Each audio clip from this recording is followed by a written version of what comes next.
Hello and welcome. I am your host, the best podcast host in the universe, Steve Cully. I'd like to thank our sponsors at Procyon Partners. Procyon, one of the top 50 fastest growing companies in the nation. They specialize in employee benefits, wealth management, and retirement planning. President Sean Rabinowitz, proud supporter of our podcast network and everything we do. Green Street Trust International, owned and operated by Rennell Jump and UConn legendary men's basketball player Jake Voskuhl. They specialize in tax plans for businesses large or small. They will save you money or get you a big fat return on your taxes. To schedule your free strategic tax planning session today, go to www.greenstreettrust.com. Pete Finch and the Finch Law Firm is located in Bridgeport, Connecticut.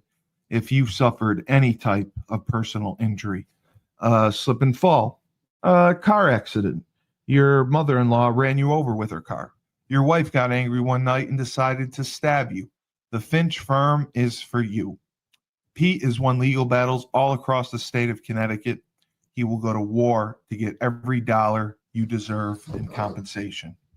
You just have to remember, in a pinch, call Finch or go to his website, thefinchfirm.com. Dynamic Human Performance is owned and operated by UConn legendary running back Andre Dixon. He trains boys and girls of all ages, all sports. He has a boot camp program 7 days a week, 6 a.m. You want to get in shape, you go to Andre. He has an athletic development program where he trains boys and girls in the sport of their choice from the ground up, helps them reach their full potential, be the best they can possibly be. Andre has sent boys and girls to college on scholarship for all different types of sports. To work with the best, he has a 5,000 square foot state-of-the-art facility in Hartford, Connecticut. Go to www.dynamichumanperformance.com. All right.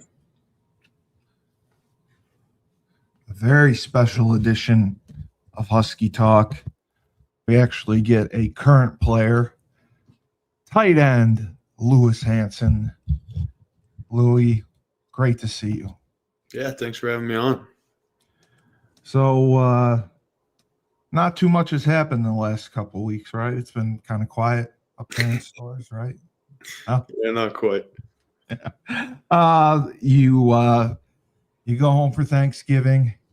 You get some news, and kind of shocking, and everything's up in the air. I can't even imagine what that's like.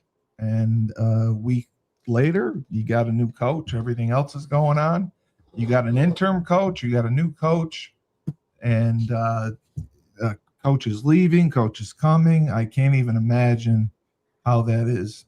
But you guys have persevered through it all, and especially, I mean, I know you've been there quite some time, and it's definitely interesting being an independent and being at UConn, because anything can happen. Nothing's really guaranteed in football. That's for sure. Yeah. Yeah. I mean, between the teams you play, between the coaches that come and go, it's a struggle. And that's why I give you guys so much credit for the adversity that you fought through year in and year out. And especially with, offensively, the play calling, with the players, with transfers coming in and out. Like I could never imagine that. Can you tell me just a little bit about what it's like to have 40, 50, 60 new faces come in a year that you don't know? Yeah, that's kind of the new world of college football, right? With the transfer portal. Oh yes. So I mean, it's crazy, but you kind of get used to it. New faces come in, and I think a lot of that comes down to the team's culture and that stems from your head coach and the strength staff. Is just everybody buying in, and once you work towards a common goal together for so long, it's only a matter of time before you kind of gel. So I think we did a great job of that this year, last year too. And I think you could probably look across the country and see who's doing well with it and who's not. Because it's difficult. It's tough to come into a, last year we played in the Fenway Bowl, and 2 weeks, 3 weeks later, come on campus and half the team's gone and half the guys are new. So that's just kind of the new world of college football. It's $1 billion industry. That's the bottom line. What would you say is the boldest move that Coach Mora made in the last 2 years? A question that we just received. The boldest move he's made, I'd say that fake punt against Duke. Yeah, that came out of nowhere. I can say Yeah. no one in hell was expecting that one. Kind of went against all the tendencies in the biggest game, in the biggest moment. 4th and short. I forget what the score was at the time. I think we were losing. It was a big drive. Right. You don't get that, and Duke's essentially in field goal range or a first down away, and then the game's over, right? So I'd say that was a pretty bold move on his part that worked out for us and helped get us a win. Yeah, so anyone who wants to donate to Louis, you can Venmo at Husky Talk. You can scan that little icon thing up top as well and ask a question. You can comment. You can get an autograph. I don't know if he performs sexual favors, but whatever it takes, I guess. I'm making him blush already. So the Duke game obviously was your biggest victory, and you beat the ACC champs, and that was incredible. You played them tough last year, and this year was completely different. They had to come in to our town, and what impressed me the most was, their quarterback was paid $4 million. Our quarterback was probably paid $40. The money that was spent on their team compared to us, I mean, just the discrepancy in finances you see between teams. I mean, you're going up against teams that are spending literally a fortune, and we are not. And I mean, does that put somewhat of a chip on your shoulder when you go into these games and if these guys are getting paid more and they're in these conferences, and it's just, we're going to buy the best players and we're going to beat you with them? I think for some guys it definitely might. That's not really the angle I look at it from. It's kind of, when you play a team like Duke who's in the running to win the ACC championship, to me that's kind of just an opportunity to show what kind of player you are, money aside, and what kind of team you are. Once you get on the field, it doesn't matter who's getting paid what. It's who's making plays and who's scoring more points than the other team, which is the great part about playing sports. If everything was decided when the paychecks were written, then we wouldn't have to play the games. But obviously we do, and it's cool when you're able to win a game against a big opponent like that. And then to watch them win the ACC championship was pretty cool too. I know that happened after the fact, so it was kind of nice to say. After playing them, I knew they were a tough team. I think that was the most complete game we played, and our best game as a team. And I knew they were a tough team, and they'd do very well in the ACC. So, question: what was it like to play and defeat Boston College, a team that we traditionally have struggled against? I know that you may have been on the team in 2023? You guys beat them? No, that was 22. I got here in 23. Okay. We lost at their place. That's what it was. Okay. Yeah. So beating Boston College, I loathe Boston College. I would set Boston College on fire if I could. But you guys beat them. What was it like to beat Boston College at Boston College? That was a big game for me personally and as a team. That was our first Power 4 win this year. That was kind of the hump we had to get over last year that we struggled with. We were 0-4 in the regular season, obviously UNC in the bowl game. But I grew up 20 minutes from BC. I know. Grew up going to BC games, so that was really cool. I probably had 100 people there. It was like a little homecoming for me. It was really awesome. So it was great to be able to win that game. And again, like being able to beat an ACC opponent for the first time in the season, we kind of let one slide against Syracuse, it felt like. And that was kind of one to set us back on track and kind of solidify who we knew we were, kind of show the country. Yeah, that Syracuse game was a little bit frustrating. I can say that. I can say that for sure. I'm sure it was. Would you say in the Syracuse game, you guys were up 14-6 in the fourth quarter, going really down to the last 5 minutes? Yeah. What do you think went wrong in that game to cause you to go into overtime and unfortunately wind up losing? It's hard to pinpoint one thing, because a lot of things went wrong. To blow a lead like that in the fourth quarter, a lot of things have to go wrong, and they did, to be completely honest with you. I know they scored 2 touchdowns late. Yeah. And a lot of people would like to say, the defense gave up 2 touchdowns late. Well, the offense had the ball twice in the last 5 minutes, and we couldn't get a first down to run the clock down too. And that's kind of something that a lot of people don't realize. With good field position too. Right.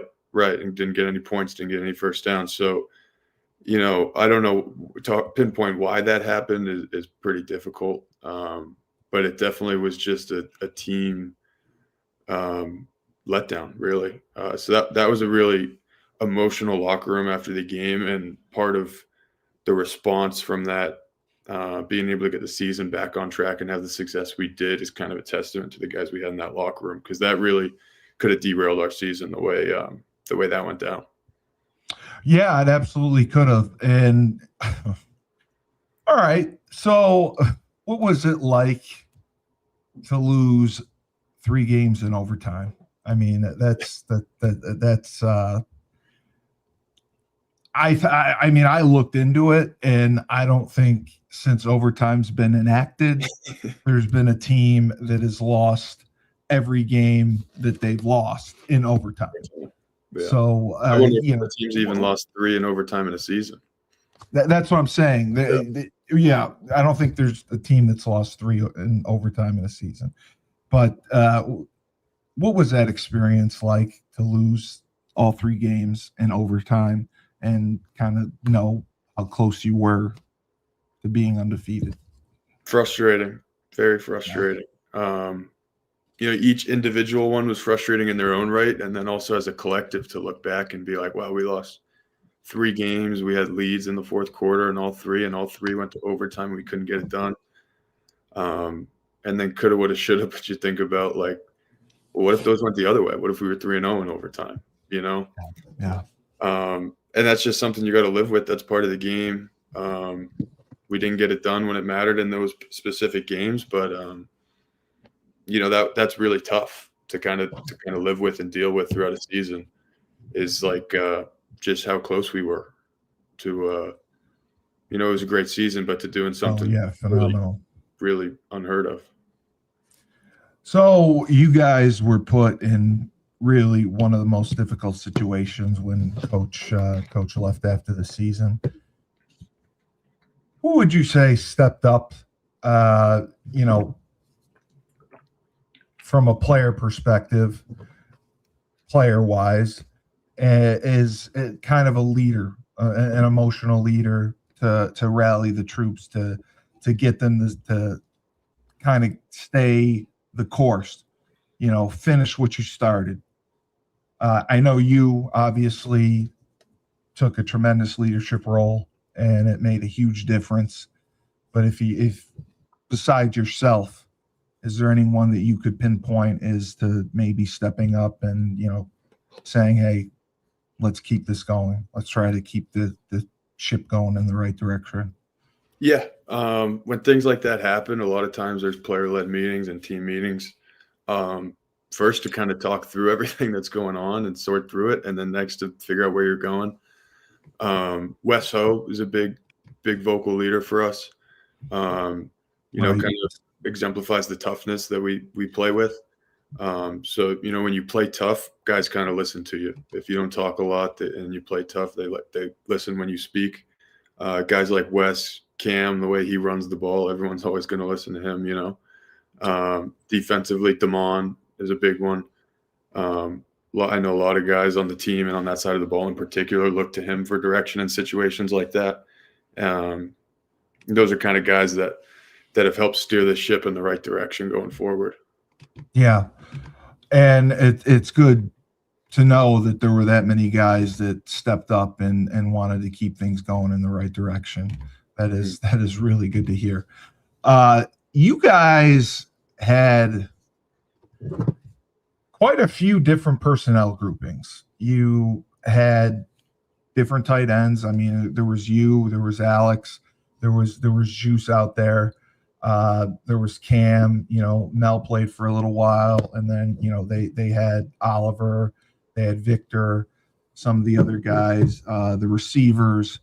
What was it like to play with so many different personnel groupings?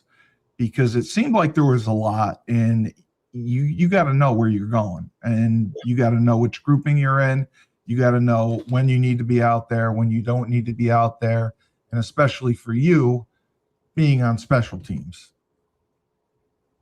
Yeah. I think one thing we talked about as an offense going into training camp, we kind of recognized the talent we had. And when you have talent like that, everybody's going to play. It keeps everybody fresh and more importantly, keeps the defense confused. We break a huddle and they got to figure out first who's on the field, before they figure anything else out. But Coach Samus did a great job this year of really running our base stuff, but making it look different, if that makes any sense, with different personnel. Yeah, he did. Different formations, different motions, but then we snap the ball and we're running the same play, but we got a whole lot of things for the defense to think through and look through before the ball's even snapped. But then when the ball snapped, we're running things that we've run thousands of times in practice. So I think that was really part of what made our offense so great, is our ability to kind of execute at a really high level in a lot of different groupings, like you said. But it was fun. It was a lot of fun going into a game. And today might be Sky's day. Today might be Cam's day. It might be Mel's day. You never really know. And we had so many ways to attack defenses that it really made it fun. I was amazed, especially last year. You guys had a lot of talent.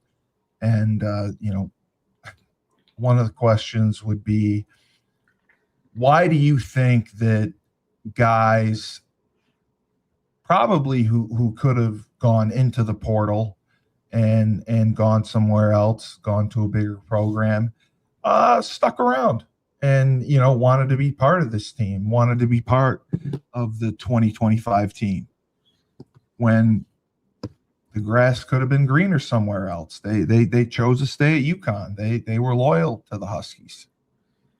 Yeah, there are definitely a handful of us. The portal's crazy now. And if a team wants you, they're going to reach out to you and they're going to find a way to talk to you when they're not supposed to. That's just the reality of it. But I think, like you said, it's just loyalty and a commitment to the program. A lot of us came here, and UConn, when I came here, UConn had the first 6-6 season and went to a bowl, so they were on their way. But then guys like Skylar, my first year we were 3-9. Yeah. Skylar came after a 3-9 year. And then we had a great year last year, and seeing the way the fans responded, the alumni responded, the university responded, you could kind of tell it was just a place waiting for a football program to perform for them. It wasn't, I think they kind of had a reputation as a place where they didn't care about football, or football wasn't important to them. But that clearly wasn't the case once we started getting 35,000 people in the stadium. And I think people saw that, and it was fun, and it was awesome to be a part of.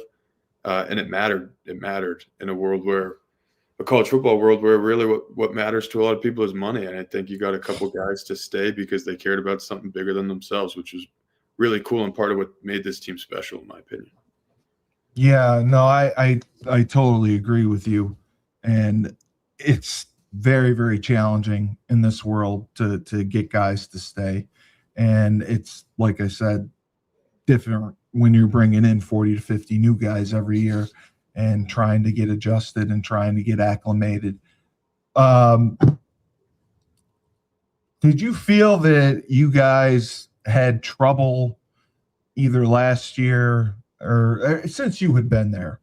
Would you say that you had trouble gelling with the new transfers when they came in? Because I know you really have a short window between spring practice, winter workouts, your summer workouts, summer camp. It's not like the NFL where you get 4 preseason games to play. It's not a lot of time to gel. Yeah, it's not, especially with the second portal window. I know that's closed now, but we had guys coming in June. Some guys classes and coming in July, and training camps and the season starts in August. I think we in particular did a good job of that. I think a lot of the credit goes to Coach Brown on that, the strength coach. I think a lot of people don't realize how much time college football teams and players spend with the strength coach compared to their actual coaches. You know, the whole offseason we're with Coach Brown, and he's the one delivering the messages and kind of doing that cohesion and the gelling that you talked about. And I think part of his plan was to make things so hard for us at times in January and in July when we were training that you kind of had to lean on each other. And that was definitely part, you know, he said that it was part of what he was doing. And it worked. You know, if it's 5 o'clock on a Friday morning in the winter and you're going through what feels like the hardest workout you've ever been in, you got to look around and you see the only people in there doing it with you are the guys that are going to run on the field with you on September 1st or whenever it may be. And I think that's, again, part of what made us gel and what made us good. I mean, it sucked at the time, you know. Of course. Nobody likes that. Back on it, he absolutely knew what he was doing, and it worked. And then the second year you do it, it's a little bit easier to do it because you know it works, and it's why you're doing it, you know. What would you say in your 3 years or 4 years there, the toughest away environment that you played in would be? Tennessee, my first year here. We went to Tennessee. Yeah. The checkerboard stands. That stadium, you know, I played at Michigan, and they were different stadiums in that when you walk into the big house, you look out into the stands, and it feels like they go on forever and they never end. And there's just so many people there, and you're kind of enclosed. But Tennessee's different in that it's so vertical that when you walk in, you just feel trapped, and that like you're surrounded and everybody's on top of you, and it gets real loud. So that was an atmosphere that definitely stuck out to me. Yeah, I mean, an SEC environment like that, and I believe Tennessee has the largest stadium in the country now. Yeah, they might. They're like 110.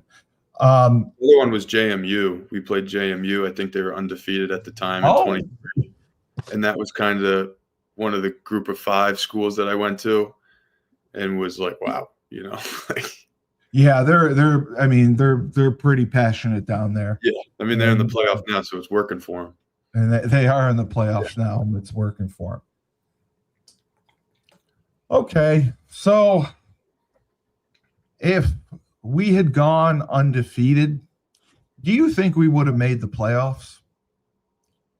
That's an interesting question. I don't see, you know, I kind of talked about it earlier. It's so frustrating even talking about it just because realistically we're pretty close, but I don't see how you leave an undefeated team out of the playoff. If you play a college football schedule and you win every game, at least got to see where they're at in the postseason, you know? Yeah, I going undefeated with the schedule that we played, I mean, it's unbelievable. And with the teams that got in and beating the ACC champion, anything could have happened. Anything could have happened for sure. I think we were right on the receiving votes there at the end, right? We were receiving votes, man. We were getting we're in the top 25, and probably I don't know how it works with the group of 5 slot. If we would have needed a conference championship, that would have been a whole other debate that we would have had to get into. But was it frustrating for you playing as an independent at UConn? It's not something I really noticed, to be honest. You just play who you play, right? On Saturday, you line Yeah. up who you up against. I mean, I know it's probably something that makes it maybe difficult for the athletic department or fans, like scheduling games and, like you said, I don't know if there's money involved with the conferences, but when you're playing football, you're playing football. It doesn't matter who you're playing. One thing I noticed, I don't know if it has anything to do with the conference, but this year in particular, all of our games were pretty warm. Seems like towards the end we had the freedom of scheduling that we were down in Florida at the end of the year. So that was nice. No, that's not really something you notice when you're playing the whole conference thing. If you had to pick a toughest opponent, a player that you played against, is there anyone memorable that stands out as being a tough player that your toughest opponent that you could list that you played against, that you could single out that is memorable this past season?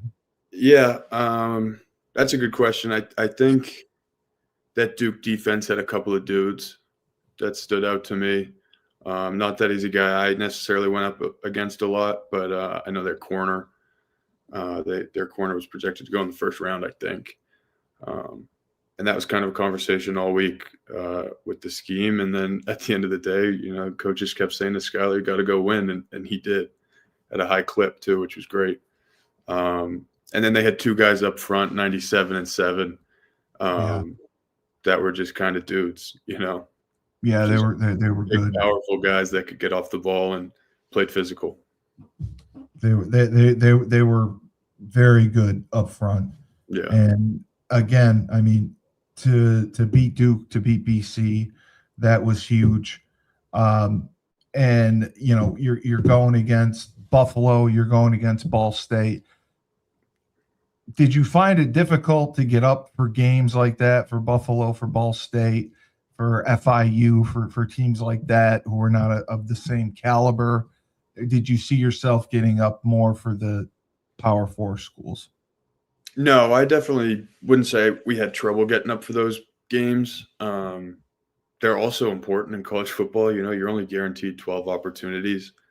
And we're never in a position to take any of those for granted, so you kind of go out and you play your best. But so it's not as much having trouble getting up for a game, but when you go into a BC or you play a home game in front of a packed crowd like Duke, absolutely, it's like a whole nother level. When you feel the crowd like that, no doubt that there's something to that. But just in terms of getting up for a game, that wasn't something that we had an issue with. So tell us a little bit about your background. I know you played in Massachusetts. Did you play from the time you were young, growing up, Pop Warner, and all the way through middle school, high school? Is that kind of how it worked for you? Were you just a football guy? Yeah, I've always been a football guy. So my dad was my older brother played football. My dad was like the president of the Pop Warner team for the town. So he kind of snuck me into the, third, fourth grade team when I was in first grade. So I've been banging heads since I was a little kid. So I've always loved it. I've always been playing football. I played up until my 9th grade year in public school. Then I transferred to a prep school in Massachusetts. What prep school was it again? St. Sebastian's. Oh, you went to St. Sebastian. Yeah. That's right. Yeah. Okay. Yeah. And you had a great experience there, and that is where, I mean, when you go to those type of schools, Massachusetts football, unfortunately, I coach at Holy Cross. Mass football tends to be underrated, depending on who you talk to.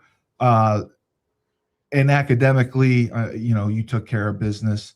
Did you feel that St. Sebastian's helped you get recruited? Absolutely. I grew up in a town, it's called Dover. There's like 7,000 people in the town. The public school football in the whole league, really. You just can't get recruited to a Division I football school out of that league. I actually had my coach at the time. I played my freshman season there. He came up to me after the season and he was like, "Dude, I love you, but I think your career will be best if you go to one of these prep schools." And that's kind of where the talent kind of congregates in Massachusetts. Yeah. Uh, so people might look down on Massachusetts high school football, but once you get into that specific league, I probably played against 8 or 9 guys that are playing on Sundays now. Khalil Mullings is a running back for the Titans. Zach Zinner's an offensive lineman for the Browns. Pat Freiermuth, the Steelers tight end. These are all guys that came out of that league. A.J. Dillon. So there's a lot of talent in that league, and I think that definitely helped prepare me for college. And, coming to UConn, and you were recruited, obviously, by Coach Moore and his staff. And, the transition and everything that's going on now, have you had a chance to talk to or meet with Coach Campbell? I have. So he actually spoke to the team.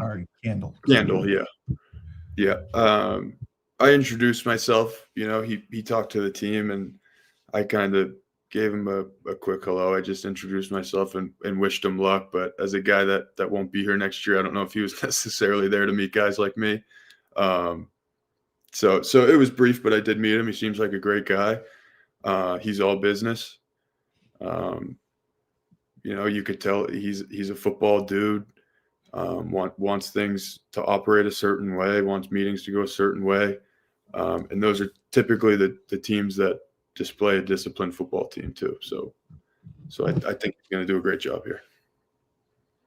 And obviously, you've had 2 really good seasons, and I've always said you're by far the most complete tight end as far as being able to block on the line, off the line, blocking in space, running routes, getting separation, catching the ball. And I coach tight ends. It's one of the toughest positions offensively because you got to block like a tackle, you got to catch like a receiver, and you definitely found a way to do that. You have aspirations and goals to play in the NFL, and you're going to work hard to make sure that happens. Has that been a dream of yours all along, that you wanted to play in the NFL? Yeah, the whole time. So as it gets closer and closer, it's kind of, exciting really to just kind of be on this journey and you kind of get caught up in talking about things like training for pro day and pro days and things like that. And sometimes it gets stressful, but just taking a step back and being like the things I would have done 15 years ago to be in this position. So it's pretty cool. It's really, really fun thing to be doing right now. Yeah. I mean, you don't take time to smell the roses because you never know. You never know when it's coming.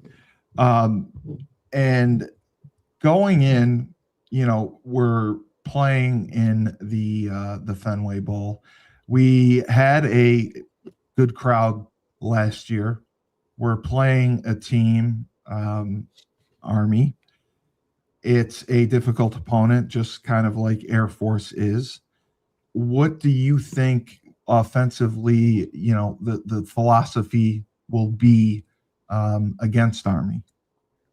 Yeah, we haven't dove too deep into Army specifically. Typically the first few weeks after the season, coaches do a lot of self-scouting. Right. Try to find our own tendencies so we can work against those. But just the triple option offense in general, as we prepared for Air Force, the premium on possessions, we did a great job taking care of the ball, but against teams like Army and Air Force who might break off a 10 to 12-minute drive, you can't afford to give the ball back to them right away. So getting the first down, taking care of the football, and finishing with touchdowns in the red zone, like those are all priorities in games like these where possessions and plays might be limited. You can't be trading 7 points for 3 in the red zone. You can't be giving the ball away, and you can't go 3 and out when the defense is exhausted. No, you absolutely cannot do that. You have I know that you roomed with Joe, the quarterback, Joe Figliano.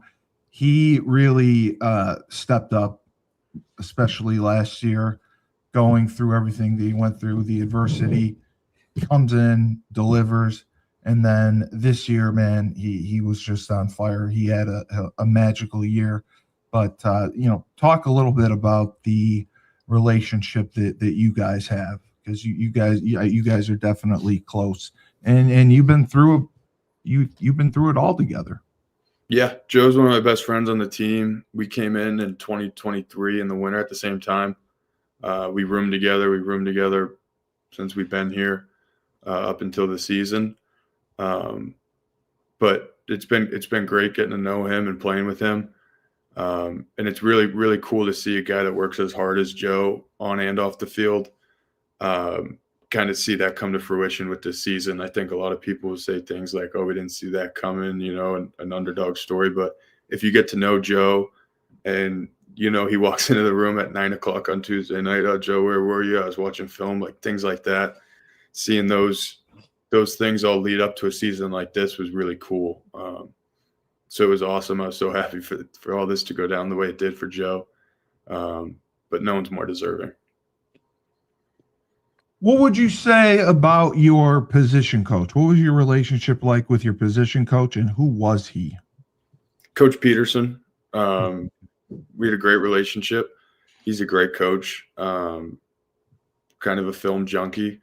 Kind of knows everything and can kind of really, really great with defenses specifically. As you become an older guy, you kind of seen yourself on film so many times. I can turn on a clip and tell you if my first step was right or where my hands are supposed to be. I think where he helped me most was he has some experience with the defensive side of the ball and being able to diagnose defenses and pre-snap tendencies from the defensive line and the DBs, what coverage you might be looking at or what type of blitz packages the team might be in before the snap. Having us prepared for things like that, I think, helped us a lot as a group. Offensively, were you guys an offense that were able to check and audible at the line of scrimmage, or did you call plays, like call it and haul it, whatever was called, you ran it, or were there options, were there packages? How would you say the offense was run? We got into a lot of that stuff as the season went on. I think part of like what you were talking about earlier is the gelling and having a lot of new guys. Yeah. You really need to have a great understanding, as of an offense to be able to do things like that. So I think as the season goes on, you have more experience. We were really able to get into things like that. Zero checks, getting the ball out quick against pressure, run pass options based on defensive structure. And that makes a team really dangerous when you got a lot of guys on the same page like that and the defense essentially can't be right. So I think the more we were able to get into that stuff, the higher quality of plays we ran. And I think we were able to do a lot of that because of how well the group understood the offense. Who would you say that your biggest catch of the season was? I'd have to think about that one. I think probably the long first down against FAU. Yeah. Or maybe even the first one in the 2-minute drill, just kind of getting the ball rolling and getting down the field. And I think what ended up being a 15-play 2-minute drill, which is pretty rare. But you really took charge out there in that situation, and you said, "Get the ball to me. I'm going to be there. I'm going to be your safety net, whatever you need." Yeah, I mean, it's great to kind of have opportunities like that and just to be able to take advantage of them. Those are kind of the moments you train for. So it's always awesome to be thrown into the fire like that. Some guys shy away from it. Other guys kind of trust their training and kind of live for things like that. I think we got a couple of guys on our offense that really live for things like that, which is why I think in a lot of 2-minute situations this year, I'd say I'd have to look at the stats, but we were probably one of the most efficient 2-minute teams in the country. Yeah. I with 50 seconds left, you scored against Buffalo.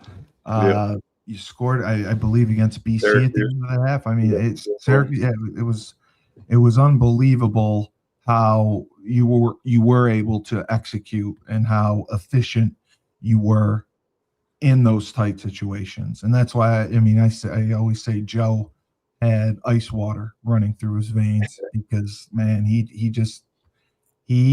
played in every situation, balls out. He didn't care. And I loved it. I loved it. I love that moxie And that because just comes from reps, really, too. I mean, yeah, I it think does. we used to do it. A lot of teams, as you get into the season, shy away from what we call good on good periods, starting One on offense, ones. Yep. starting defense. Yep. Um, and we didn't, it's something we did a lot of. And I think Coach Morris said at one point in the season we had hit our 1,000th 2-minute situation Yeah. from January throughout where we were in the season. We had repped 1,000 different 2-minute situations, which is unbelievable to think of. Different scenarios, how many timeouts, what yardage you're on, how much time Yeah, left. the end of practice, Coach Moore will just pick a number in his head. He'd say, 100 or a minute 47 seconds, and you got one timeout. Here you go. You're down 2. Go. So, and I think that kind of just prepares you for those moments, especially when you're not always ready for the 2-minute situation that's going to present itself. Sometimes it's a big play touchdown or the defense gets a turnover, and you kind of just got to be thrown into the fire and be ready for whatever's thrown at you. Sudden change, Yeah. absolutely. What was it like having Coach Mora come back? I believe he came back after Thanksgiving break and talked to you guys before he left for Colorado for good. What would you say that meeting was like for everyone? It was nice to get to see him again, Yeah. and wish him luck. And, he wished us luck and kind of explained his thought process with everything. But just the way our season ended with the last week being our bye week, we were kind of home when everything happened. Yeah. So I think that's kind of a testament to Coach Moore and the type of person he is, to come back and look everybody in the eyes and answer questions and say his goodbyes when probably every other coach in the country would just say, well, this works out great for me. I don't even have to see those guys. I can just head out. Yeah. Send a Um, text message. right. Exactly. So I thought that was pretty cool of him to do. And it was nice to get to see him one last time and wish him luck. Yeah. Yeah. And I know that he really wanted to be on the West Coast because he has a place on the West Coast and that's where his family is. And that's more of where he wanted to be. And it wasn't necessarily the school or the opportunity, but I know that he wanted to be out west, be closer to Utah. It wasn't anything against UConn, and that's what I heard. So that's what that kind of made me feel better about it. And everything that you guys have accomplished.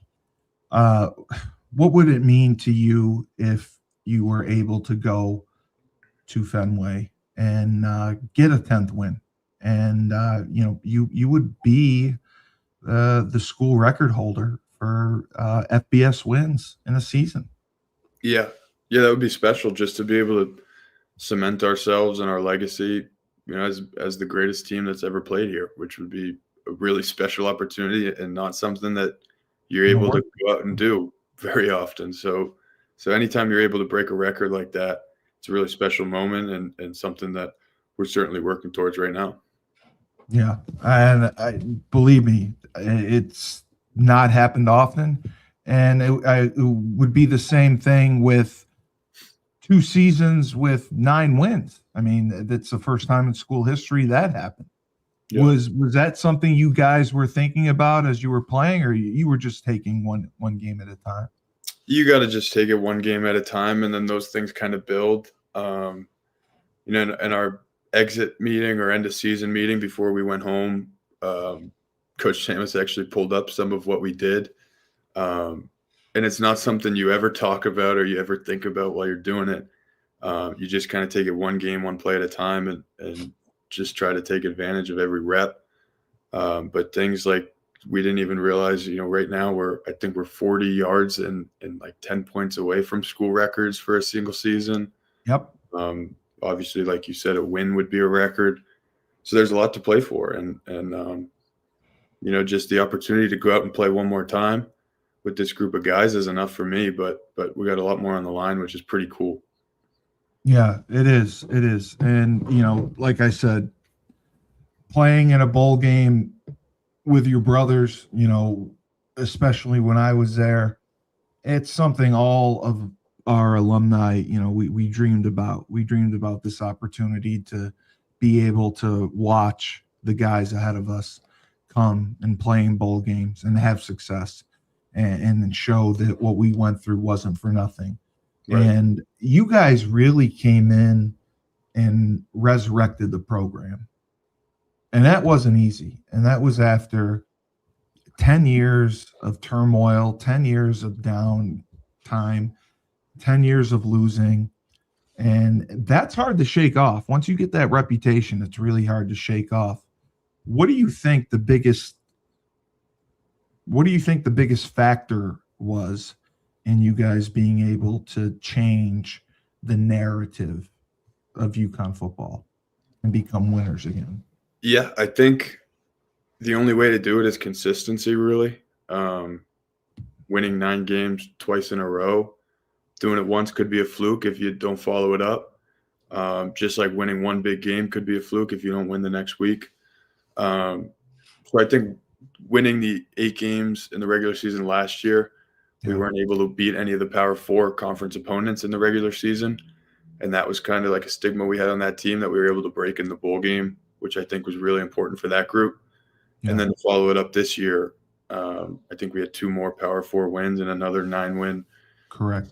So far. So it's really a consistency thing and being able to prove that that's who you are now and that's what you're capable of doing. When I first got here in 2023, we had the first bowl game the year before that I wasn't here for, but correct. We played NC State at home in week 1. And the crowd was packed. The stadium was rocking. I think NC State might have been ranked. And it felt like a game we let go. We lost by a touchdown. And then we went on to lose, I think, the next 5 or even 6. We were 0-6 at one point. And for a second there, I was like, man, did we blow our opportunity? Like the fans were there. They were ready for us to play and win and succeed. So the fans were always ready and waiting for us to kind of just pick it back up. And it was great that they were right there waiting for us when we started having success. And you saw the stadium start to fill up again, and it was awesome. And it really did. Because you could see the alumni that came back, Coach Baylock and the different teams that he would honor and groups he would bring back. Guys loved coming back and watching you play this year.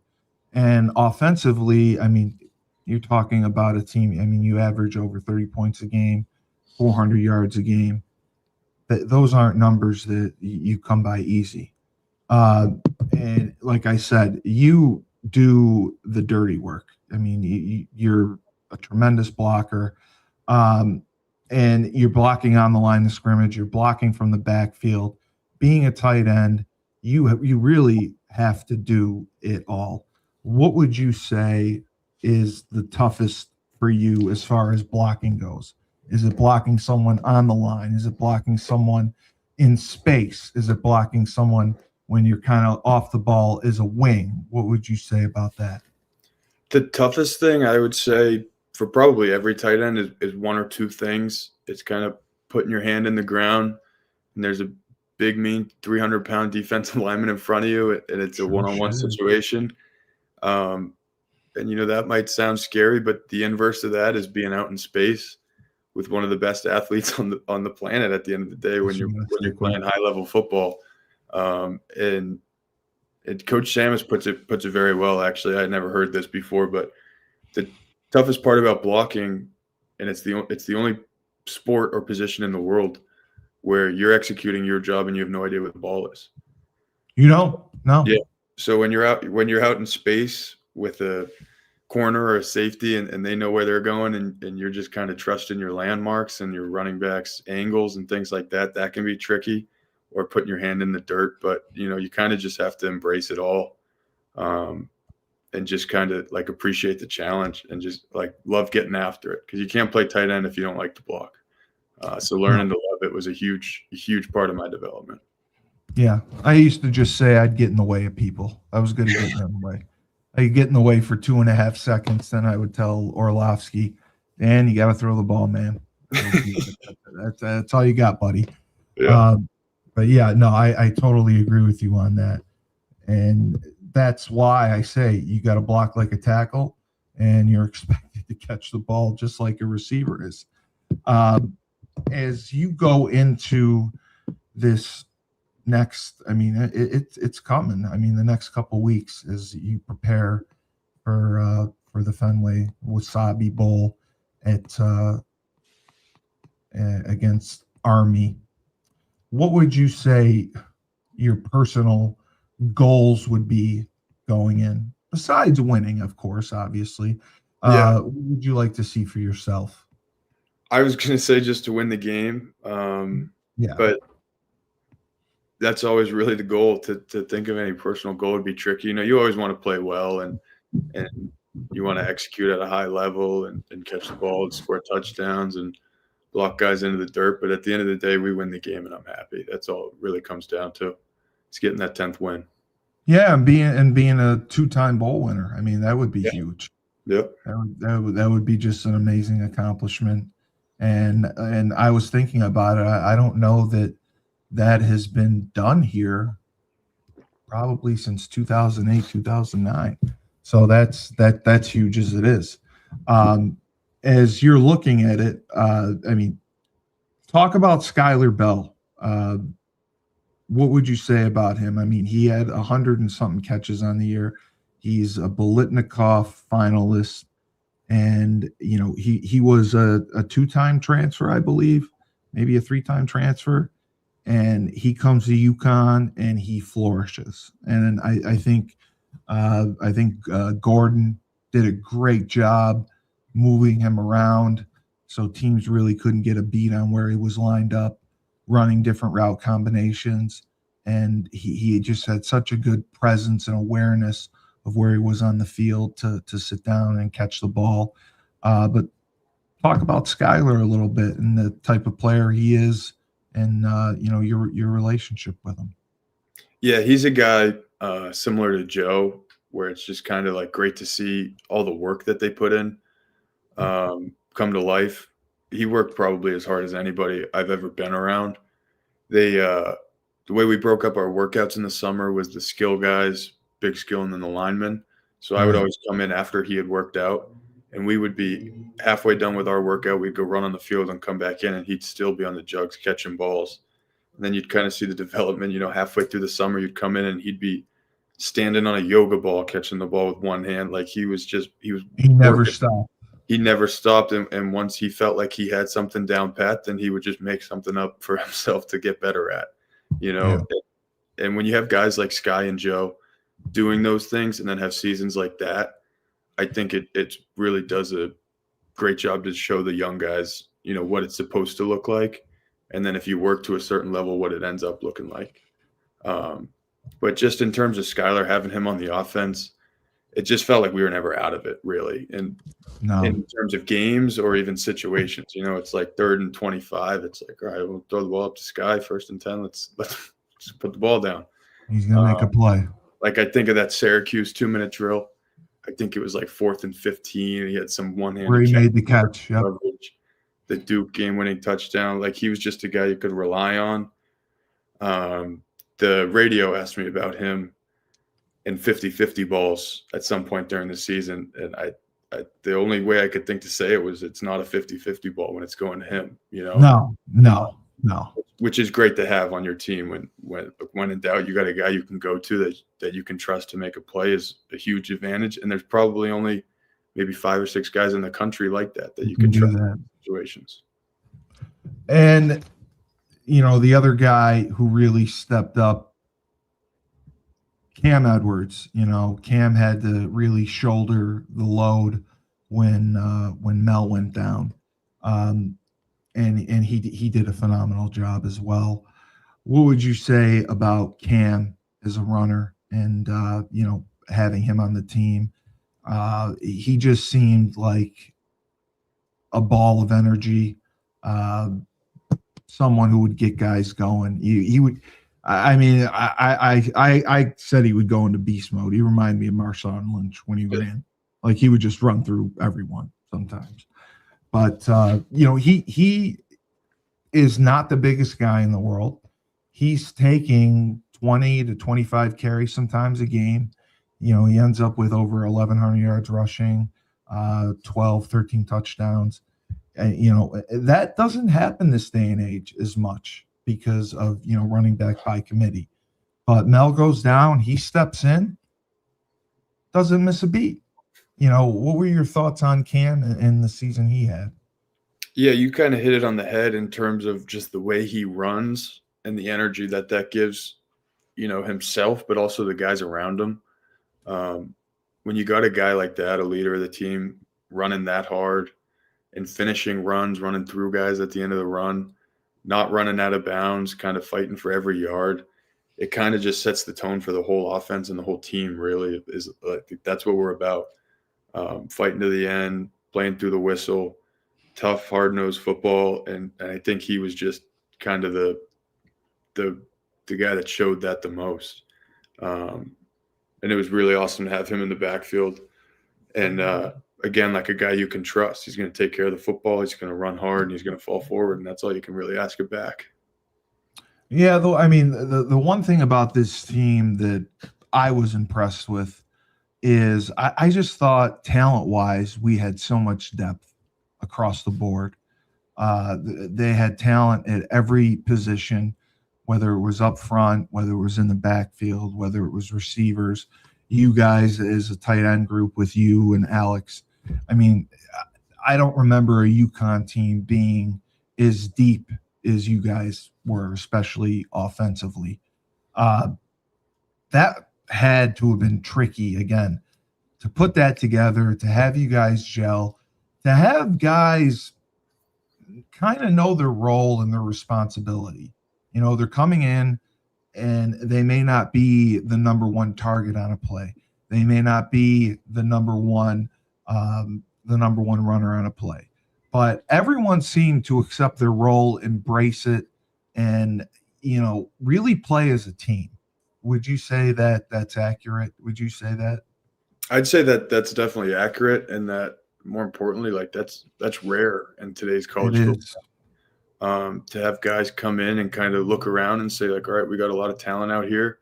Today might not be my day, it might be his. It's really special. And I think that's kind of, like I said earlier, what made this team so great is just being able to attack teams with a bunch of different players, but at the same time, the guys that weren't getting the ball on that particular day were just as happy to see one guy score as the next guy, even when it wasn't themselves, and everyone wants to score touchdowns. But the teams that are just as happy when someone else is scoring the touchdowns like we were this season, I think that's rare, and that's a really awesome thing to be a part of. Yeah. Well, I just wanted to say again, congratulations on just a spectacular season. You made all of us proud. The students, the fans, the alumni. And like I said, the last 2 years really resurrected UConn football. And it was good to see, because for 10 years it was misery. And, for 10 years, I didn't even follow it. But I did. I was brought back last year. Mike Burton was texting me and trying to tell me that this team was going to be good and worth watching. And I was like, yeah, okay. But I watched, and I was, other than the Maryland game, I was thoroughly impressed. But what you guys accomplished and what you guys brought back to the state, pride, and believing in football, believing that we can have success in football, believing that this is a football program that can go into a conference and have success. That is something that is remarkable, and that is something you should be proud of. You as a player personally, I love the head that you have on your shoulders. You come from a phenomenal family. Your father's one of my favorite people to talk to. I just he knows the game. He's a realist, and he doesn't BS. And I can see just how respectful and polite you are. I think that you're gonna have an opportunity to do some great things in the future if you just keep that head on your shoulders, keep working hard. You know what it is to work hard. You know what you have to do. Just keep doing it, and I promise you that the good things will happen. But we want you to finish up strong. We want you to go to Fenway and take it to Army. And I know we were hoping for something down in Florida. We were hoping for something in Alabama. We were hoping for something in Charlotte. We didn't get exactly what we wanted, and that's irritating. And I will say, be the first one to say, you guys deserved better. But I would say, shove it up everyone's ass. Shove it up the committee's ass. Shove it up all these bowl people's asses, and you go out and you pound the living fuck out of Army and take it out on them. Because I'm a Boston guy. I'm happy to be in Boston. Exactly. Pound home, the fuck out of Army. Take all your frustrations out on Army, because these guys didn't think we would travel well. These guys didn't think enough of our program to send us somewhere else. So, you know what? Screw them. Screw all of them. And play with a chip on your shoulder. Play with some swagger. Beat the fuck out of Army. Send a message. UConn football is here. UConn football is back. And UConn football isn't going anywhere. That would be my message. And you get to suit up with your brothers just one more time. Like I said, guys, I know you had 38 or 37 seniors. Not everyone's going to have an opportunity to play in the NFL. You get one more game to play, man. And all of us would have given everything for that. So keep that in mind. Again, thank you for coming on here and doing this. We really appreciate it. The fans appreciate it. The alumni appreciate it. And I am excited to come out to Boston and see you. It was great. I got to meet your dad at the Air Force game. He gave me a big hug. So it was fun. But I wish you the best of luck. Study for your finals. Don't blow those off. Do well on your finals. Enjoy. I think you get a week or so off before you get back to work. But I know the last 2 weeks have not been easy, and I am grateful for the leadership that you have brought to this team to hold this team together, to kind of be the glue that keeps everyone focused, everyone on task, everyone wanting to play. And that goes a long way. So for Mr. Lewis Hansen, tight end, UConn, the best of the best. We appreciate having you on Husky Talk. Yeah, and thank you guys. Yeah, just remember, life gives you lemons. Don't make lemonade. Take 2 oranges, throw them right back at life.